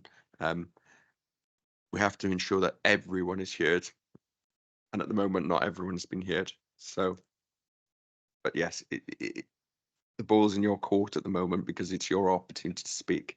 But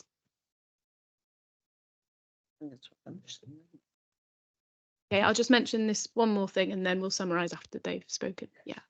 I just wanted to touch on the residence tickets some people brought up. So we invited all residents within the noise catchment area to have free tickets. This year we're providing a bit of a step-by-step process where they can get those. We feel like the more they read about the event and listen to the event, they will come if they really want to be a part of it and actually want to be there and understand what we're all about. The price was mentioned, so we're offering tickets £40 for an adult and £20 for a child. That is not to us, that is a donation to the Wales Air Ambulance. And just to give you a concept of an actual ticket price, 200 something for the weekend, so 255 for a weekend ticket, fraction of the cost. And obviously I'm quite biased, but the amount that you get for that money is, I mean, it's 4 days worth of entertainment, inspirational talks, music, adventure films, a whole kids program. I mean, it really is an incredible amount of entertainment for £40 and £20 for a child. So worth mentioning. And there's a page on our website dedicated to residents if they'd like to apply for a ticket. So yeah, that's all readily available on our website. And just to mention, it's a charitable donation to Welsh Air Ambulance.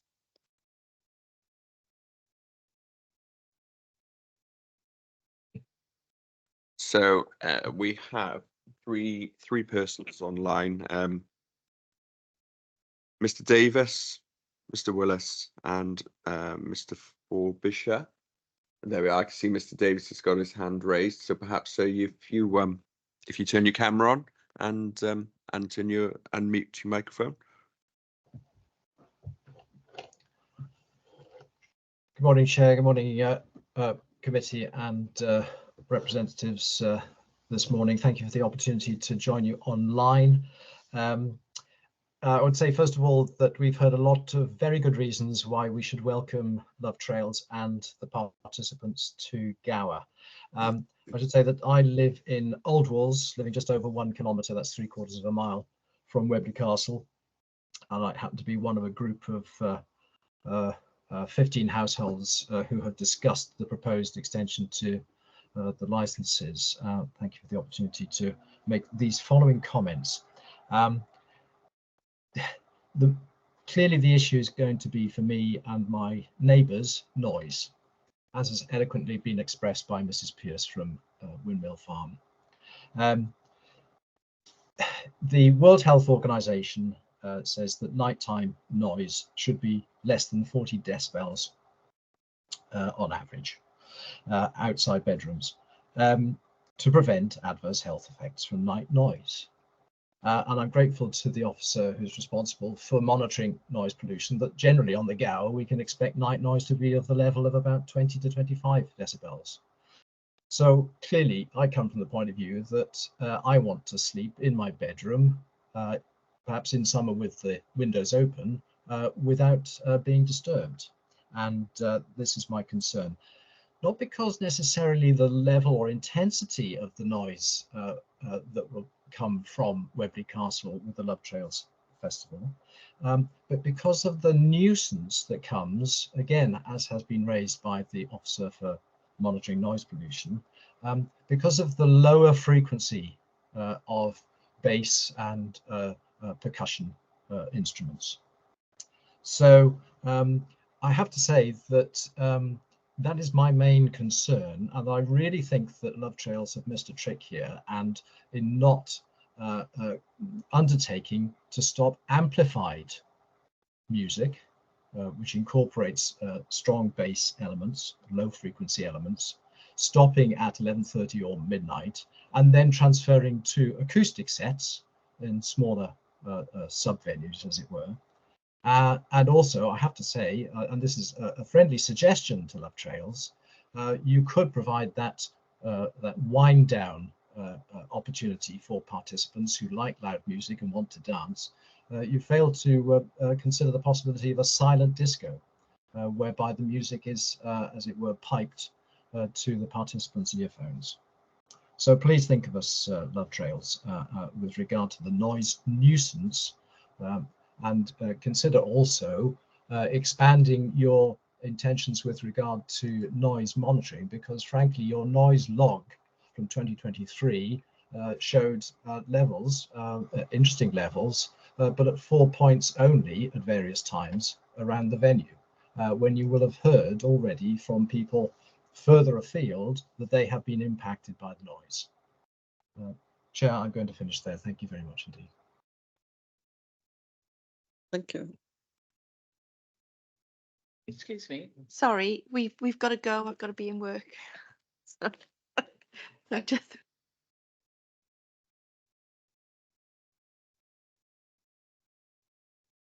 There we are, Mr. Davis. I see that your hand is raised. Yes, I thought. Mr. Forbisher, please. Frobisher. Hello, everybody. I hope you can hear me. My wife and I live in Cloneridian Village, down at Marsh Level, and it's worth noting that although we are 1.2 miles away from Webley Castle, being down at the level and having no obstructions, we do hear the sound from the festival quite loudly. It's noted that they offer reduced tickets, with the money going to charity. But to be honest, if you look at the demographic of the area, there's not that many people of an age who would really gain much use out of such an offer. And finally, we do support the festival, and we support the vast majority, if not all, of its ethics.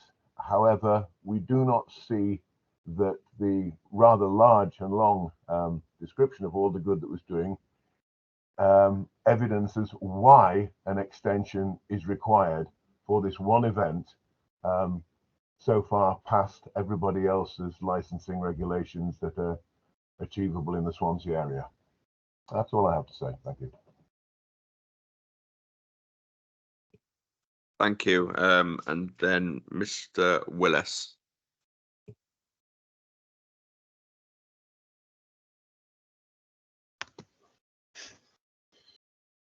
Good morning, Chair. I hope you can hear me. I don't want to repeat everything that's already been said, but I would like to point out that I'm a resident of Landemore, and I have never received a letter from Love Trails, either this year or any preceding year. I can hear the event at night, even with bedroom windows closed. In the early hours of the morning, it is incredibly loud and you can't sleep. My family can't sleep either. I would also like to point out that the road diversion system is hugely inconvenient. It's okay if you want to come to Landemore, because that's the direction of the one-way system. Leave Landemore, you have to divert through Llanmaddock. And one further point, there is incredible amount of litter left after the event. I collect litter on behalf of the National Trust along the coast path, and after every event, there is an incredible amount of extra litter to collect. I've got no further points to add. Thank you.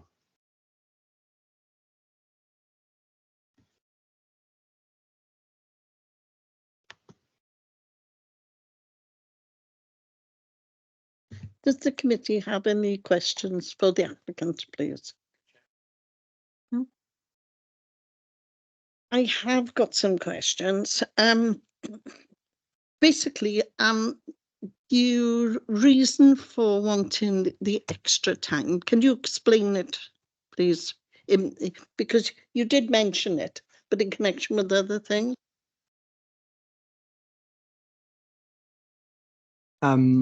So there's a few reasons for that. I think the primary reason is to enable us to take more business into the evening and to create a sustainable Love Trails Festival that can continue into the future. It's also a duty of care thing, so we want to have extended times for the bar and for food to enable people to be drinking within that controlled environment that we can control, and then being able to have some food before going to bed. I think, yeah, so the staggered closing times means that the music will finish at time X, and then an hour later, roughly, the bars will close time Y, and then an hour later, the food traders would close at time Z, for example. That does vary across the days. But as a kind of duty of care thing, we think that's really important. As I said before as well, though, it is about us being able to produce a festival that's sustainable, and so the extension of the timings and the extension of the number of people will enable us to do that over the next few years.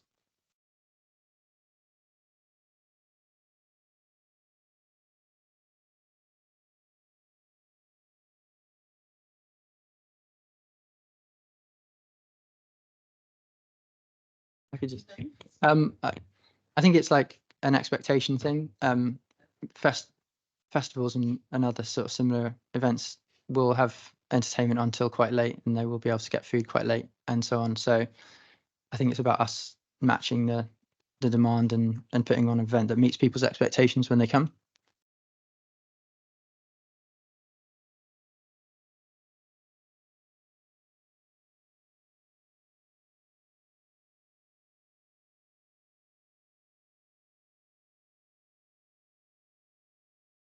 Yeah, so we have coaches. So we have coaches and we have buses. So we have coaches that come from cities across the UK, as well as Cardiff and Swansea, and they come in on the Thursday and the Friday, dropping people off at the festival gate, and then they take them back home to the city of origin on the Sunday and the Monday. And then we have buses, so that helps us reduce congestion coming into the site at the beginning and the end. And then we have local buses that circumnavigate the Gower that are Love Trails Festival hired buses, and that enables people to jump on and off the buses to go and visit beaches, and enables us to reduce any kind of road congestion from the event actually during the event taking place. So that's what those are all about.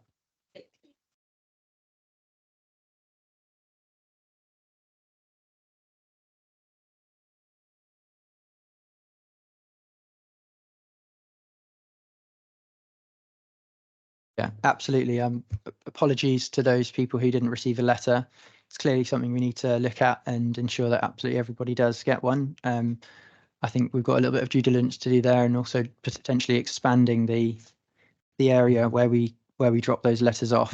We're absolutely committed to communicating as much as we can with residents, and yeah.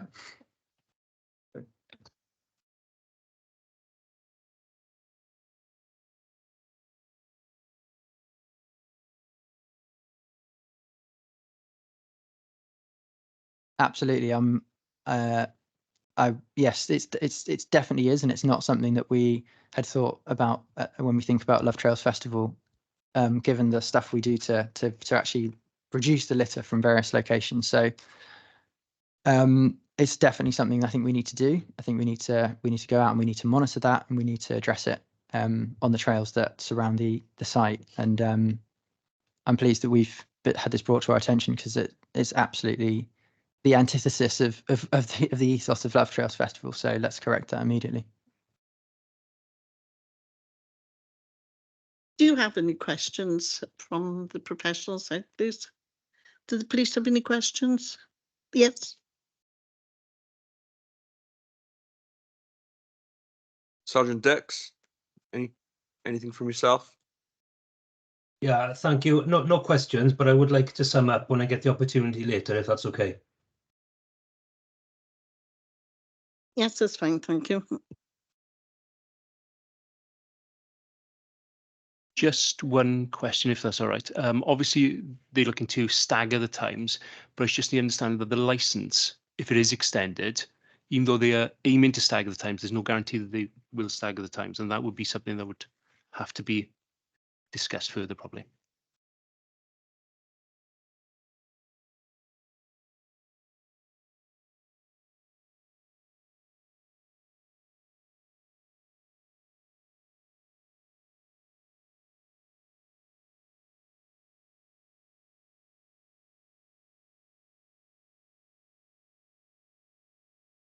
Thank you. I'd just like to ask a question. It's admirable. Everything that you talked about earlier is admirable, and it gives us as residents, it's lovely to hear that you're ethical and that you're going to do all the things that you're going to do. The wind down that you talk about, why can that not be done in the current license? Why does the license need to be extended? Why cannot that wind down that you talk about, which is really valuable, be done within the current license? And also, nobody has mentioned the water here. When you have a Love Trails Festival, my husband and I can't have a shower. That sounds ridiculous, but it's absolutely true. Anything that goes on at Webley, we can't shower because we're at the top of the chain and the last one to get the water. So everything comes from there coming up. So we do have difficulty during the summer months, even with caravan parks and things. With the festival as big as it is now, with 2,800 people attending, and you intending to add another, as I gather, what you said is 500 and then 700 staff. So that's 4,000 altogether. Obviously, that's going to put more demand on the water. Looking at your plan, there are lots of water bowsers, lots of provisions for that. We know that Webley Castle has a well, but only for dirty water, so no good for drinking. So how do you propose that we can have a shower during our week of your festival? What is the plan for, I think one of the ladies asked earlier as well, is there any plan for bringing in water? Where do you fill up your bowsers from? I suppose that's what I'm asking. And also, I'd just like to say, when Ollie was talking about the stages and the main stage closing and the smaller stage, just for everybody to understand that you may close the main stage, the smaller stages make just as much noise when you're looking at 25 decibels. Thank you. Yeah, I'll just respond to the concerns about the water, which we're listening to.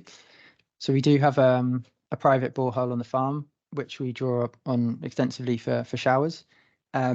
We also brought in extra bowsers full of clean drinking water last year, and we will continue to expand that next year. We're also in discussions with another farm that's adjacent to the farm that Love Trails Festival is sited on about tapping into their borehole as well. We've also made some changes to how we run the showers at Love Trails Festival, which is enabling us to invest in a lot of this stuff. So people buy a shower pass, and so yeah, those are some of the things that we're going to be doing this year. But it's definitely something that maybe we should speak to you about more. Drinking water, we do. We have 1 ton bowsers of water that come in that people can drink from, and we also take from the drinking water system as well. No, We bring in the filled tanks, so they're filled off site, and it's quality assured drinking water. All sorts of places. I think our local is Gourlay High. They bring them from there. Liquiline, they bring them there. I don't know where, possibly. it might be as far as Yeah, England. I don't know. The transport costs are fairly big, so it's all over nationwide companies. Need to reiterate on the point of water, Mrs. Pearson just said they did have this serious fire, which I also went to. Unfortunately, the water pressure in Gower and in the summertime is there's terrific demand there. And I am concerned really that should anything go wrong, the extra draw on the main, there is no water up in Windmill, and the fire was far more serious a few years ago because of the lack of water pressure. And this does put very much adds to the pressure, unfortunately. Just to answer that, so that's exactly why we're sort of investing more into this infrastructure and taking off from the 2 private boreholes that we've got planned. We have budgeted for it, and we are trying to tap into those supplies so that, like you say, it's limited anyway in the Gower, and we certainly don't want to be adding to that. So we bring in the fresh water, drinking water for people to drink from, and we tap into private boreholes, so it's not taking a strain on the. We can provide. Yeah, we can provide our. Yeah, we're happy to provide plans. Closer to the event. Okay, we get some. Sorry, no. We need to get some order. We can't just. It's not just jump in, jump out. Okay. Persons have opportunities to be asked a question and rebutted. I think we've dealt with the water matter. We've heard that the water bowsers are coming in. They're going to invest in certain structure. Okay. So you also repeated your representation from earlier regarding the fire. The members hear all of your points. We're all taking notes. It's all going to be considered. Please don't repeat yourself. Okay. Now, effectively, I think we should be really moving back now to hear any brief summaries, not new information. There we are. Well, okay. Please do. Ms. Thomas. Now I hear all this about not making a profit, but there's 2, 3, 4, 5 of you over there, all taking a wage. So with my caravans, it's me. It's just me. I do all the work. I do everything. So I'm down 20 nights. I have to be. I'm not taking the flak from caravanners. So nothing has been done to address that for locals. Jane, who was here, she's got to shut her caravan site too. You're not addressing that to the well-being. Ms. Thomas, this is not anything to do with the licensing objectives. Money is not for the committee. It's not for you to vent about the money you're losing. No, and I'm not. That's the point. Is that they're addressing well-being and concern for residents. Well, they're not addressing the noise. To me, the noise has not been addressed. I'm not convinced about the noise element and loss of business. So that's one event. Well, we got events, if you like, every week with our business, but that's gone. I think it's a valid concern. take objection to that.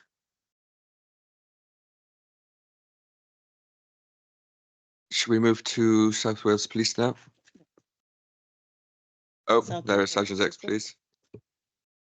Yes, thank you, Chair. Can you confirm you can hear me okay? Yes. Thank you. First of all, I just want to thank Sarah from Love Trails for meeting me in advance of this and sharing some of the plans and explaining what the plans were, and also for taking my objections on board and reducing the timings. However, I think we should really make a bit of a comparison here with what we're asked to do, make a comparison with what we've got on Wine Street, for example. There, you've got 11 premises open beyond 2 AM. They close at 3 with a combined capacity of 8,000 people. This is policed by a dedicated after dark team, which is a minimum staffing of 1 sergeant and 12 officers on a weekend. If this application is granted, you will have 5,000 people in rural Gower being served alcohol until 3 AM on Friday and Saturday. That's 15 hours of drinking, and they're miles from the nearest emergency services with no dedicated policing. I fail to be convinced that this is a good idea. The applicant will say that the event has caused few issues in the past, therefore later timings should be granted. I disagree. I say there's been few incidents in the past because we got the licence right first time round, and it should not be altered significantly. I agree with the point about late night refreshment, and generally it's a good idea that people who have been drinking eat. So I'm going to contradict what my colleagues have said, and I would support the late night refreshment for Sunday, providing we can agree on the timings, and also the performance of dance. I can agree with that, providing the timings are reasonable. In relation to the staggered stage times, this is problematic because potentially you've got a situation where the main stage or the main entertainment ends, and then everybody then congregates around the smaller stage, which may cause overcrowding and public safety issues, and I don't really see that that's workable. I also appreciate the point that the applicant has made about, although they're asking for these times, they may not necessarily use them or go up until those times. However, once it's granted and it's written down in a license, then they can do that. So you can have 5,000 people with music and drinking until 3 AM. And I think if we grant this license, then we shouldn't be surprised if that happens and problems arise from it. The residents are the ones who are going to be affected the most. They've all spoken really eloquently on the subject, and I think we should take notice to what they're saying. Finally, I believe that the existing licence supports the licensing objectives. The new application and the modified application do not. Thank you. Thank you, Sergeant Dix. I think we're going to the applicant now to sum up, and then we're going to go into recess to make a decision, and you will get the decision posted out to you within 5 working days. Okay. Before we sum up, would it be possible just to go back on some of the points that Sergeant Dix made? Or okay, all right. Sure. Okay. Sure. Okay. Thank you. Also. Okay. For just very briefly, in summary, we took on board the representations and identified a number of themes that came up again and again. And these were that the Gower Peninsula is an ANOB and needs to be protected. There was concern about potential crime and disorder being a strain on police resources. There was concern about amplified music being heard within a noise catchment area, or perhaps beyond it. Particular concerns around music being played on the Thursday and the Sunday. Concerns around the number of people. There were concerns about the benefit of Love Trails Festival to the area and to Wales being minor, with most money leaving the local area, which isn't actually true. And then there were some concerns about excess drinking and drink drivers leaving the site on Monday. In addition to those representations which we digested before today, we also acknowledge and hear what you've said, especially local residents have said with regards to concerns for wildlife, perceptions that we don't respect locals, which is really saddening to hear and is definitely not what we want to be doing. And considerations around other local businesses and their own licensing allowances and impacts on trade and things like that. We have taken these on board, and we've come back with a different set of times for the licensable activities, that taking on board your concerns. So we've responded to them with material changes to the proposed licensable activity, which we think is reasonable. Just one more point it might worth be mentioning before we say a final thank you is that we really believe that there's so much more we can say within this, and there are so many more things that we can implement into our plans with everyone's help. It's obviously it's a collaborative approach to this. You know, it's not us versus the stakeholders. We want to work together. So I do believe, you know, even in some of the final comments we've just heard, there was a lot more that we could answer, and a lot more that we can explain with context and our plans. So it is worth mentioning, if we had a bit more time, we can put the plans in place, you know, that actually works in our favour to allow these times and what we're asking for to be safe. So worth mentioning, there's so much behind the scenes and event plans, risk assessments, all that sort of stuff that really makes sure that we're covering our backs and ensuring this is safe and enjoyable for everyone. Yeah, I think there's a couple of points I'd just like to come back to as well. Concerns around noise being heard at different locations. I think that something that we would commit to is some new noise monitoring locations, which will enable us to respond to those concerns. I think it's also just worth mentioning that after the main stage closes, all of the other stages that we have planned this year are actually inside structures or barns, so they're moving inside. So I hope that provides some context and really reassurance to those local residents who are primarily worried about the noise, is that after that main stage closes, the sound is going to be going sort of inside, which is going to really help us reduce the sound coming from the site. And just finally, just summing up, that the extension has been requested to enable us to create a safe, responsible and sustainable business in Love Trails Festival, and not for any other reason. Thank you very much, everyone, for coming and listening, and for all of your concerns and input. That just concludes our comments. Okay, thank you everyone for attending this morning. We're going to go into recess now. The decision will be made today, but it'll be publicised and sent out to the applicant within 5 days. Yes, I'm actually on leave next week, so it should be done by Friday. Yeah.